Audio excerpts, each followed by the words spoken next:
In this movie, Patrick Swayze is the greatest bouncer who ever lived. Oh, boy. So we open on a bar that's doing well. The Dalton, Patrick Swayze, the greatest bouncer ever, that Dalton has fixed up with his amazing bouncing. And then the guy walks in, this older guy walks in. Dalton is giving himself surgery. What? He got sliced in his bouncing duties.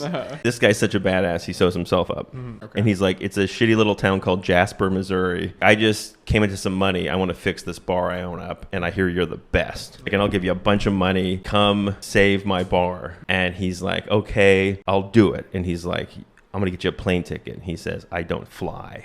What? Because he's the toughest guy ever, and he's afraid of planes. Oh, no. That's so funny that he's like, they make him the biggest badass ever because he's giving himself surgery. But he's like, I'm going to come to town, and I'm going to kick everybody's ass. The only thing is, I'm afraid of planes, and I don't like clowns. But aside from that, I am the baddest mother you'll ever meet. Also, there's a peanut allergy. And if you do peekaboo, I will shit my pants.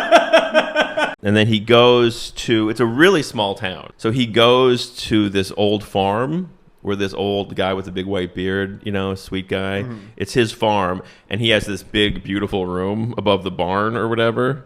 And that's where he's going to stay while he cleans up the bar. But it's such a small town that the villain of the movie, Brad Wesley, he's this rich old guy who he's ruthless and he owns the town. And it's such a small town that his place just happens to be right across the pond, this little pond from where Patrick Swayze's staying. And then, okay, so now he's hired as the cooler. The cooler. The cooler is what you call the head bouncer. The first work meeting, he's like, you're too violent, you're gone. He's cleaning house. Lady that was selling drugs, you're gone. There's a famous scene where one of the bartenders or bouncers is fucking a lady in the like utility closet, and he says, baby, you're going to be my regular Saturday night thing. Oh, God. And then the door opens and he goes, you're fired.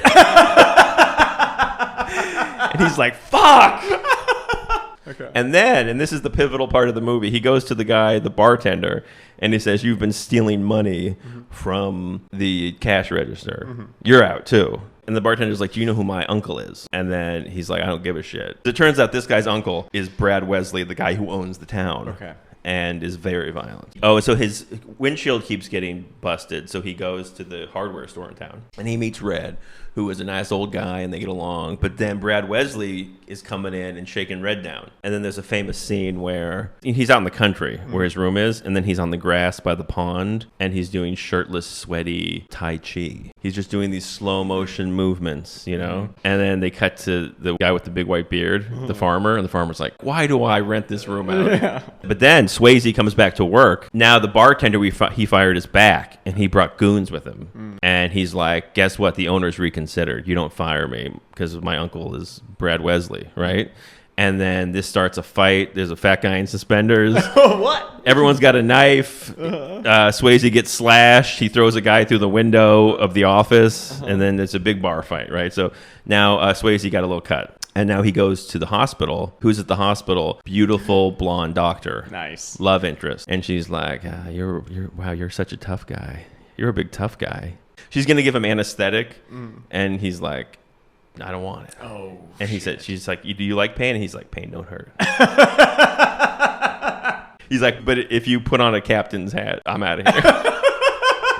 Pain don't hurt. But planes scare the shit out of me. Oh, and here's the point where I forget the character's name. His mentor, his Mr. Miyagi, the actual greatest bouncer, is Sam Elliott. Oh, Mr. shit. Big old mustache himself. Yep. Sam Elliott. That's pretty good. I can do Sam Elliott. What's he say? That's pretty good. Thanks, man. He calls him Miho. Okay, so we cut to his shitty bar that he's in because he's living the bouncer lifestyle. It's a wet t-shirt contest. He calls him and he's like, hey, I got a new gig in Jasper, Missouri. And he's like, cool. I guess he realizes he's kind of in some deep shit. So I think he asked him to come help him out. So it's now Sam Elliott's like, you got yourself into another pickle, brother. You got yourself into another pickle, brother. That's pretty good. Yeah. When I think of Sam Elliott, I always think that in the movie Mask, no one comments on it, but he comes in being cool, and he's just wearing a t-shirt that says free mustache rides. And Cher is like, my son is disfigured.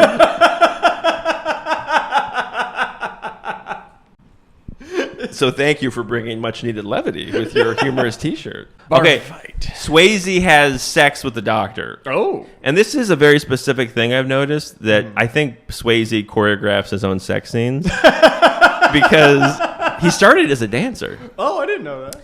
And in every Patrick Swayze movie, he does the same move. I think he does it in Ghost. There are probably other examples where he always picks the woman up. He picks the woman up and has sex with her while he's like holding her leg. He's always holding the woman in his arms. Okay. He's like big on picking women up. He only has sex while women are in the air. And then if you think about the end of Dirty Dancing, right? The end of Dirty Dancing is the ultimate picking a woman up in the air. That movie ends with a woman jumping up in the air, right? You saw that, and he catches her. Yeah. And I think he choreographed that. And originally he wanted that to be the sex scene. He wanted her to jump up in the air and land on his penis. Talk about Dirty Dancing. Well, he wants to fuck women in the air, but he's afraid of flying. Maybe he's afraid of what he does in the air. He's like, you get. Wait, you're telling me I'm in a room where all the women are in the air? He's not afraid of planes. He's just not allowed on them. He's like, if I see a woman in the air, I'm gonna try to fuck her. You're telling me there's 200 women in the air right now? I think they're gonna have the time of their life. So he's not allowed on planes. He's not afraid of them. It all makes sense. He's on a no-fly list. He's not afraid of nothing. They just won't let him on planes because he tries to fuck everybody. So Elliot comes in, the goons show up, big fight breaks out, just in time for Sam Elliott to come in, and then he kicks everybody's ass. He's like a 7-foot tall, 80-year-old man. Then the farmer's house blows up. Brad Wesley's on a tear. He runs in, he grabs the old farmer who has a big white beard, and he brings him out, but the farmer is wearing red long johns, so he looks like Santa Claus. So at this point, Patrick Swayze is saving Christmas. I think he's been Santa Claus this whole time. People don't talk about how he saves Christmas. Brad Wesley is so he's like, first he takes on the car dealership, he blows up the hardware store. Now he's trying to kill old Kris Kringle. He's trying to cancel Christmas. Yeah. Okay, so then Jimmy, the head henchman, now he's on like a little ATV thing or whatever. Those are big. And he's like, I blew up Santa Claus's house. Suck it. So now they have their big fight in the woods. Okay. It's just like a shirtless. I think Swayze's shirtless. They do it's so much. It's just the sound of meat slapping. Oh God. It's just a sweaty meat slappy good time. It's just they're hitting each other. This goes on for a long time, right? The big line. This is what makes this movie a masterpiece. At one point, he's hitting him, and Jimmy goes, "I used to fuck guys like you in prison." Oh shit! Oh. And you're like, I think I'm watching prison sex now. Yeah. Like this is very slappy. Oh man. If you close your eyes, it's prison sex. Oh. So this is the big famous thing. Okay. I don't know if you've heard about this. So then I think he's winning. Then he starts winning. He's getting beat up a bunch. He starts winning the fight, Swayze. Then now Jimmy takes out a gun. Oh. And he does. So now Swayze has to do his patented move where he grabs the guy's throat and rips it out. Get the fuck out of here. He rips his throat out. Dude. You haven't heard about this? No, seriously? He just grabs it and rips it out. Oh, dude. And then the guy falls in the pond. Oh. Basically, he does got your nose. I think the point of this movie is that you just gotta let some stuff go. Like if you think about it, he caused all of this. Yeah. Like he ended up ripping a guy's throat out because there was money missing from the register. Like that was the first thing that happened. Like he ends up fighting the mob because people were having too much fun at work. The way Patrick Swayze is acting in this movie seems to make sense because in bars there's like fights and nudity and booze. But if he had worked anywhere else, you would have realized he was the problem. Like if this movie took place in a restaurant, you would realize he was a maniac. If instead of being called Roadhouse, this movie was called The Texas Roadhouse, you'd be like, shift manager Dalton is a fucking maniac. Yeah. My smoke break went on for too long and he kicked me in the knee. The past was doing its best. That's the theme song. Leave him alone. Leave him alone. Leave them alone. They were doing their best.